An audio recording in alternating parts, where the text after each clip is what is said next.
Tere! Algab Majandus- ja Kommunikatsiooniministeeriumi saade Statistikaminutid, kus me räägime erinevatel statistika ja andmetega seotud teemadel. Mina olen Maarjo Lambing. Mina olen Georg Kõpper. Hiljuti ilmus konkurentsivõime ekspertkogu raport Riigikogule, mis käsitles mitmeid Eesti majandusele olulisi küsimusi. Seal oli ka soovitusi, mida võiks teha, et Eesti majandus taas õitsema hakkaks. Käsitletud teemasid oli üksjagu. Georg, kui sa seda lugesid, mis sulle silma jäi? Esimesena jäi mulle silma põllumajandussektor, et nagu me teame, siis põllumajandussektor on oluline osa siis konkurentsivõimest. Ja esimesel joonisel me näeme põllumajandussektori, võib öelda põhistatistika dünaamikat aastatel 2005 kuni 2023. Me näeme selgelt, et ettevõtete arv on viimase 20 aastaga pea 5-kordistunud. Me näeme töötajate arv on viimase 20 aastaga ligi 3000 inimese võrra langenud. See sama trend on siis ka teistes Euroopa riikides ja see peegeldab uue tehnoloogia kasutuselevõttu, automatiseerimist, digitaliseerimist kui üldise tööjõustruktuuri muutusi sektoris. Ja kõige parempoolsem joonis on siis lisandväärtus, mis on viimase 10 aastaga 4-kordistunud. Me näeme selgelt, et 2022 aastal oli siis selline lausa plahvatuslik tõus lisandväärtuses töötaja kohta. Et see on siis peamiselt seotud Venemaa agressiooniga Ukrainale, kus siis hinnad tõusid ja seetõttu siis sai müüa tooteid kallimalt ja see peegeldus ka lisandväärtuses.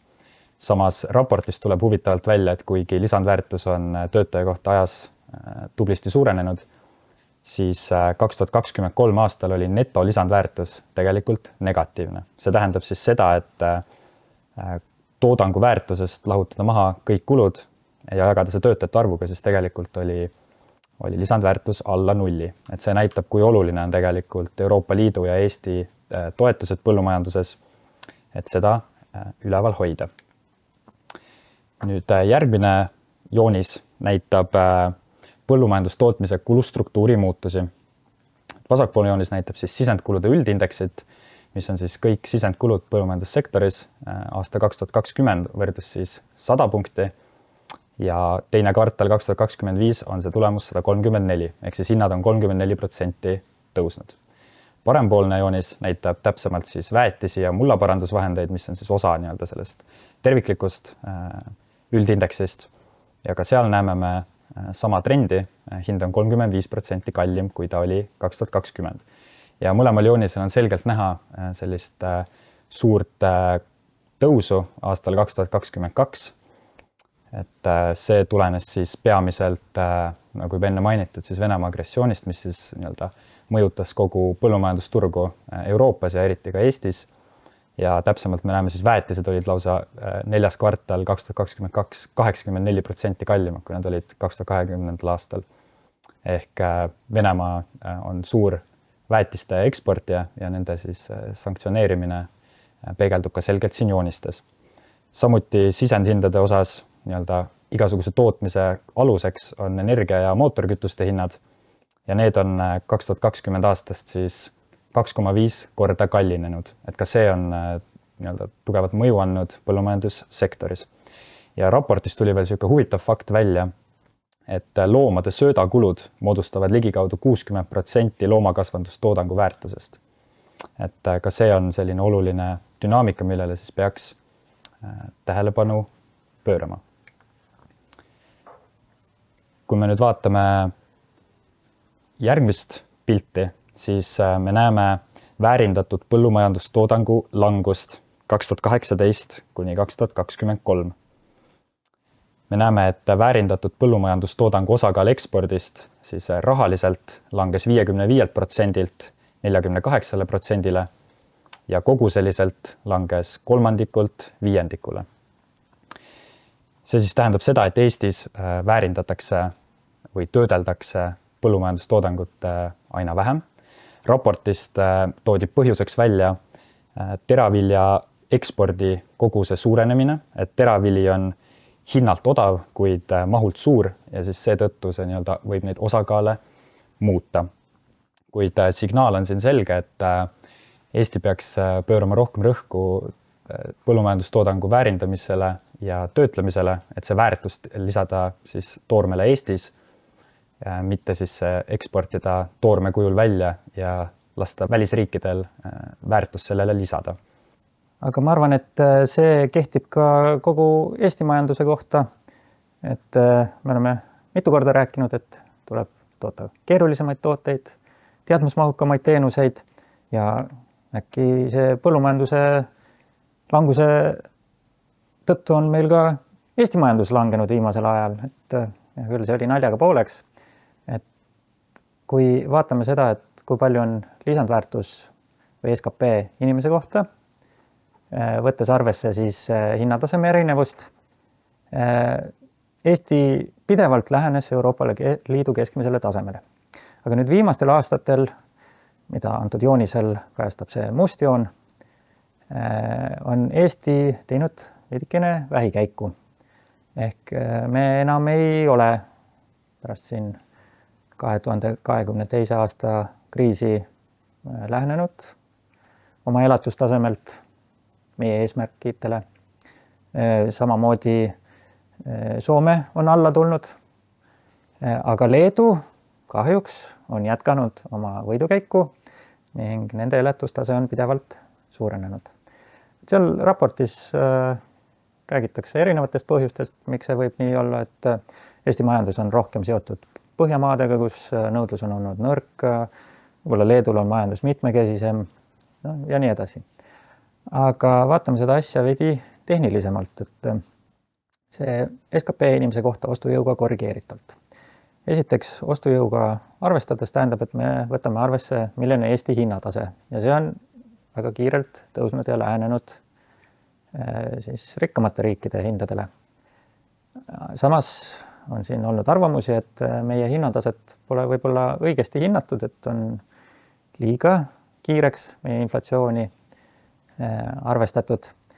Aga kui siis eemaldame selle hinnatõusu, vaatame, kuidas on meil lihtsalt SKP inimese kohta kasvanud, et seal saame jätkuvalt öelda, et oleme Leedust ees. Kuid viimased aastad sellele vaatamata ei ole olnud kasvukursil, et 22 aastal oli selline hüpe ülespoole, nii nagu põllumajanduses oli väga hea aasta kasumite mõttes või lisandväärtuse mõttes, siis kogu majanduses tervikuna segastel aegadel kipuvad teatud ettevõtted teenima palju rohkem. Ja kasumid olid sel aastal tõesti väga head, et ütleme, et see on natuke erandlik, aga ikkagi jättes see kõrvale, siis tundub, et see joon ei ole päris sinna suunas liikunud, nagu tahaksime. Nüüd jällegi see on inimese kohta, mis on inimeste arvuga toimunud viimastel aastatel. Võib öelda, et Eesti rahvaarv on jõudsalt suurenenud. See on muidugi jälle seotud sõjaga, et Ukraina põgenikke on Eestisse tulnud üksjagu, samuti ka Leetu ja Soome on neid lisandunud, aga protsentuaalselt on meie kasv olnud kõige suurem. Teisalt, kui me vaatame siin vasakpoolset joonist, mis on teinud SKP eurodes, siis selle kõrval need rahvaarvu muutused on ikkagi suhteliselt väikesed.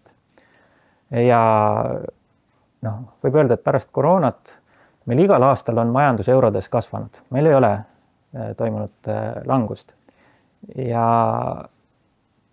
kahjuks tuleb tõdeda, et Leedu on veelgi kiiremini kasvanud, ehk ka selle rahvaarvu muutuse taha ei saa me peituda, et seetõttu meie majandus on siin mõne näitaja poolest Leedule alla jäänud. Aga võib öelda, et Eesti majandus ikkagi on üksjagu kosunud, et me oleme viimastel aastatel pidevalt Soomele siiski lähemale nihkunud. Et kui siin aastal 95 või niimoodi oli Eesti majandus mõni protsent Soome majandusest, siis nüüd me oleme ikkagi üle 10% jõudnud. ja viimastel aastatel oleme taas paar protsendipunkti lähemale nihkunud. Siin muidugi tuleb öelda, et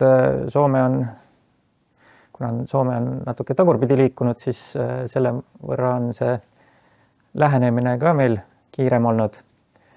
Aga tõesti siin Leeduga võrdluses oleks vaja natuke gaasi juurde lisada.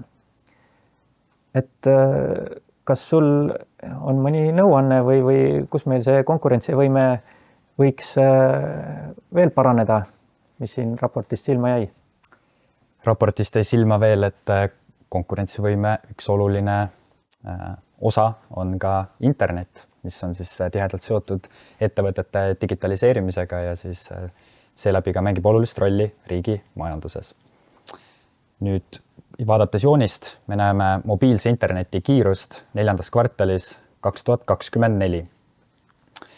Ja me näeme selget erinevust siis nii-öelda Euroopa ja idamaailma vahel, et lausa piirijoonet tegelikult joonistuvad jooniselt välja.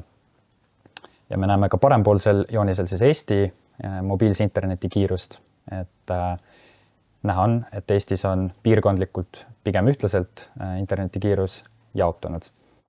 Euroopas üldse on maailma tasemel mobiilne internet ja üldse igasugune internet siis. Ja Eestis on huvitavalt ka mobiilne internet üks Euroopa Liidu kõige odavamaid. Et raportis tuuakse välja, et 3 suurimat teenusepakkujat on omavahel tugevas konkurentsis ja see siis on hinda alandanud ja kvaliteeti parandanud.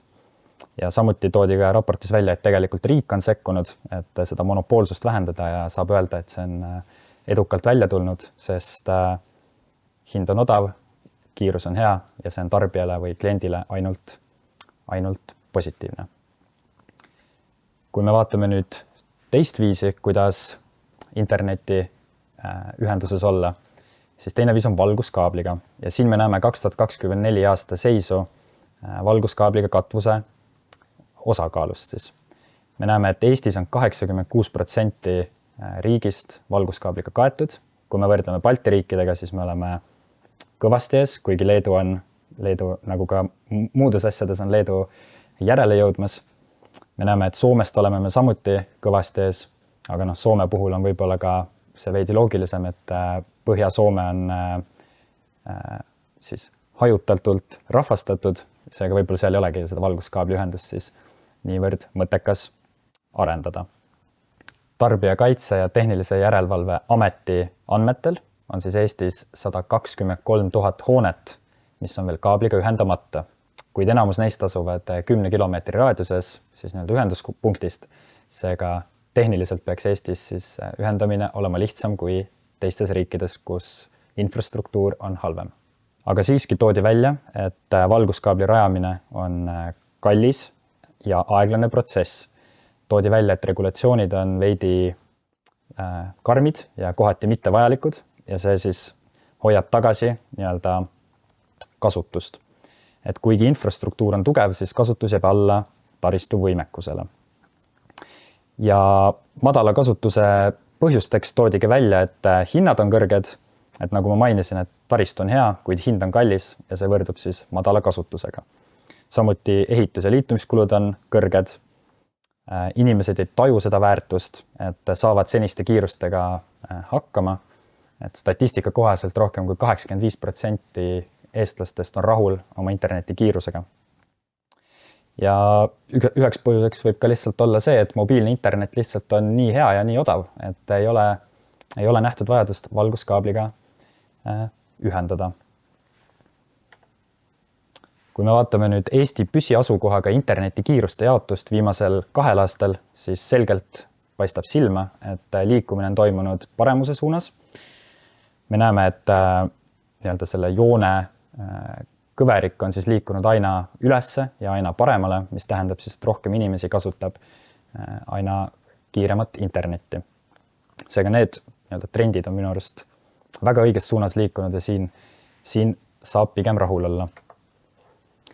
Kuid mis raport selgelt välja toob, ongi hinnastamine. Et nagu ma mainisin, siis mobiilne internet on kiire ja odav, kuid kui me räägime püsivõrgu nii-öelda pakettide kuuhindadest, siis Eesti on tegelikult Euroopa Liidu 3. kõrgeim võrreldes siis nii-öelda keskmise palgaga, et standardiseerida see skaala. Ja me näeme, et Eesti 1 gigabait sekundis kiirus on 55 eurot. Me näeme Leedus on see 27 eurot ja Lätis on see 23 eurot. Et Eestis on peaaegu 2 korda kallim siis kui Balti naabritel. Ja viimase 3 aastaga on hinnastamine küll nii-öelda paranenud, et hind on langenud, et kui paar aastat tagasi oli hind 99 eurot, siis liikus see 72 eurole ja nüüd on siis see 55 eurot. Kuid see näitab jätkuvalt sellist üldist hinnastamispoliitikat, et Eestis on hinnad kõrged. Ja samuti raportis toodi selgelt välja, et äriklientidele pakutavate teenuste hinnastamine on ebaselge ja sõltub läbirääkimisvõimekusest. Ehk siis ta ei ole piisavalt läbipaistev ja keda see enim siis nii-öelda mõjutab, milliseid ettevõtteid ongi mikro, väikse ja keskmise suurusega ettevõtted, kes siis Eesti kontekstis on peaaegu kõik. Seega on äärmiselt oluline tagada läbipaistev hinnastamine, et suurendada siis kiire interneti kasutust. Ma jätkaksin ka hindade teemal, et teised hinnad, mis kirgi kütavad, on elektrihinnad. Vaadates kodutarbijate elektrihindasid, siis siin joonisel on nii-öelda lõpphinnad, kus on kõik elektri omahind, võrgutasud, igasugused aktsiisid ja käibemaks ja mis kõik elektrile lisandub erinevates tarbijagruppides. Need ülemised oranžikad täpikesed näitavad siis väiketarbijate hinda ja allpool sinised siis suuremate tarbijate hindasid. Et siin on veel mitmeid erinevaid tarbijagruppe, kes üldiselt jäävad siia nende 2 punkti vahele. Ja tavaline on see, et väiketarbijad maksavad ühiku kohta rohkem, et näiteks püsitasu tõttu see keskmine hind läheb üles. Kuigi on ka erandeid, näiteks Hollandis väiketarbijatel on 1 kilovatt-tunni hind odavam kui suurtarbijatel. Aga mis siin võiks välja tuua on see, et kodutarbijate hind Eestis on Euroopa riikide võrdluses suhteliselt soodne. Et kui vaatame Soomet, siis ega ta seal palju meist ei erinegi. Võtame selle väikse tarbija või suurtarbija. Üldiselt võib öelda, et kogu Euroopas suurtarbijate hinnad, suurte kodutarbijate hinnad on üsna sarnased. Need sinised täpikesed siin on üsna kitsas vahemikus. Aga mis on riikide lõikes erinev, on see, kui palju siis väike- ja suurtarbijatel hindu diferentseeritakse, et kui erinevad nad on. Ja siin vaatame, et seal, kes vasakul need riigid on, need elektrihinnad on seal tükk maad kõrgemad kui Eestis. Mõnevõrra sarnane on pilt ka siis mittemajapidamiste ehk äritarbijad, ettevõtted. Nende puhul, et jällegi need sinised täpikesed on suhteliselt ühes augus, aga siis väiksematel tarbijatel on need erisused suuremad. Mis tuleb aga nüüd öelda, et Soome selles pildis on tõesti tükk maad odavamate hindadega kui Eestis. Seal võib öelda, et lausa 2 korda on need hinnad madalamad ja ettevõtted, kes sõltuvad ekspordist, kelle jaoks see on nagu üks tootmissisend, kulu, et kui konkureeritakse rahvusvahelisel turul, siis see on üsna oluline, et mis sinu sisendhinnad on. Vaatamata sellele, et jah, et enamike riikidega võrreldes ei ole Eesti positsioon sugugi halb. Aga mida öelda, et see elektri hind on ainult üks komponent kogu võrrandist. Et mis mul seal raportis silma jäi, oli hoopis kodutarbijate kohta üks joonis, kus tuli välja, et Eestis on üsna suur osatähtsus tarbijaid, kes tarbivad palju elektrit. Et Soomes, Rootsis oli neid elektrikulutajaid veelgi rohkem, aga Eesti oli seal teistest võrdlusriikidest, Lätist, Leedust suuremate näitajatega. Ehk mida tuleb arvestada, on elektri hind, aga ka selle kogus. Et siin joonisel nüüd on kodupidamiste energia tarbimine elaniku kohta. Need alumised oranžid tulbad näitavad siis elektri tarbimist ühe elaniku kohta. Ja tõesti, soomlased ja rootslased kulutavad kuskil 2 korda rohkem elektrit elaniku kohta kui meie.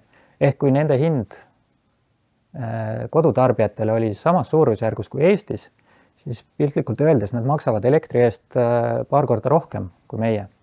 No jah, siin tuleb arvestada, et nende palgad on kõrgemad ja siis ega kogu kulutust ei pea sellepärast elektriel suurem osa minema. Aga mis siin tuleks veel meeles pidada, et elekter on ainult üks komponent kogu energiast, et mingis mõttes võib öelda, et tegemist on alternatiivkaupadega, et vahet pole, et kas ma kütan hoonet gaasiga, kaugküttest tuleb mu soojus või ma elektriga ise toodan siis endale seda piisavat soojust. Et oluline on see, et mis sul kokku energia peale kulub. Ja siin tõesti saab öelda, et kui elektris on Eesti pigem selline keskmine riik elektrikulult elaniku kohta, siis energiatarbimises tervikuna oleme me ikkagi seal suuremate kulutajate seas. Et ühest küljest jah, kliima, et vaatame näiteks siin Island, kõige vasakpoolsem, elektrile nad kulutavad umbes sama palju kui meie, aga nad on väga soojalembesed. Hea küll, neil on geograafilised eelised, võib-olla see soojus tuleb nagu iseenesest sulle maa seest kätte ja miks seda siis mitte ka kasutada. Aga on näha, et väga erinev võib see struktuur olla, et siin mõni riik on põhiliselt elektrile oma energiatarbimise üles ehitanud. Mõnel pool on selline kirjumpilt, nagu ka Eestis, kus meil on üksjagu seda biomassi, see tähendab tegelikult puidu põletamist, on nii elektrit, siis ka kaugkütet, aga mõnes riigis mõni komponent puudub täiesti või siis seal on hoopis mingid fossiilkütused, kas või kivisõsi või turvas. Et kuna me seda elektrit üldiselt ikkagi energiat suhteliselt palju kulutame, siis tõesti meie elanike kulutuste struktuuris on energial üsna suur osatähtsus.